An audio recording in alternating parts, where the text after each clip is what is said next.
Hi, Mr. Sloth.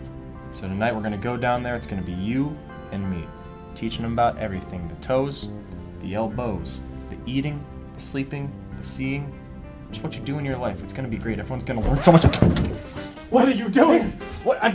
The sloths. You had to do it on moths, not sloths. Sloth. This is What? Tyler's episode. What? Play the clip.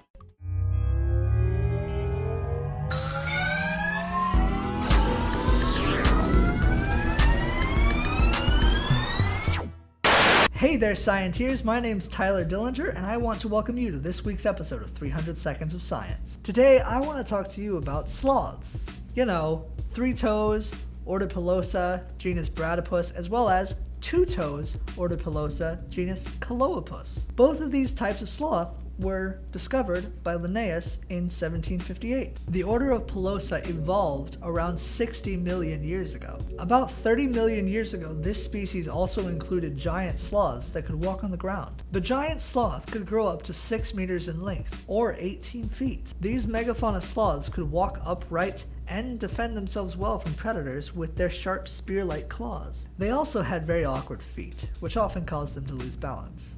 Giant sloths went extinct around 10,000 years ago on the North and South American mainland. Although it is believed that they remained alive on islands outside of the mainland for another 5,000 years. Fast forward to modern day. Today's sloths are tropical animals that reside in Central and South America. Some are few and far between. Meanwhile, the brown-throated sloth is widely distributed from Honduras all the way down through Bolivia and Peru. Sloths live in rainforests and cloud forests and spend most of their time in the trees. When they do come to ground, they walk on their wrists and on their elbows. But Tyler, aren't all sloths the same?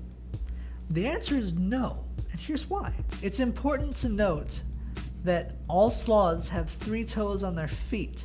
However, what is most important is the number of fingers on their hands. Bradypus tridactylus is the 3-toed sloth, and Caloepus didactylus is the 2-toed sloth. Despite both being named sloths, they are actually more distantly related than humans and orangutans are. The 2- and 3-toed sloths only share the same taxonomic order, Pilosa, while humans and orangutans share the same family, Hominidae. Family being one step higher on a taxonomic list than order. The common ancestor of both 2- and 3-toed sloths existed about 35 million years ago.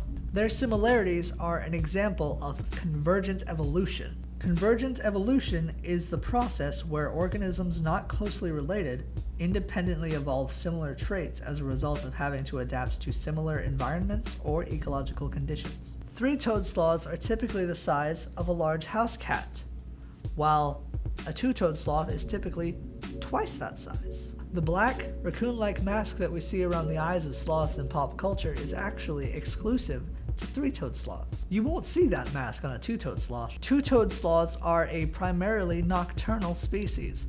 Nocturnal means that they sleep during the day and are more lively during the nighttime, while 3-toed sloths are mostly diurnal.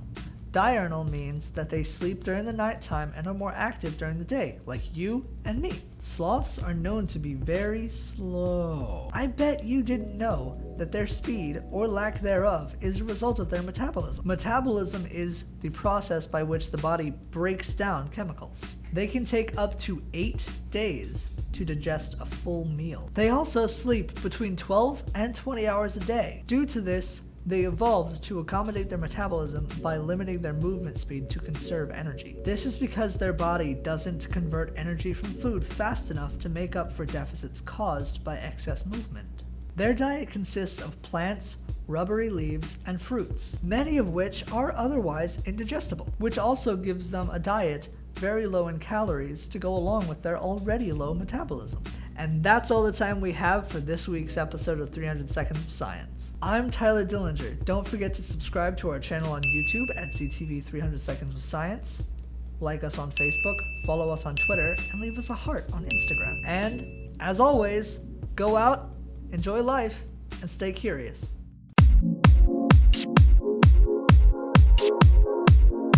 This program was produced by ZTV at the University of Akron. To find out how you can make Emmy-winning media, visit the UA School of Communication online.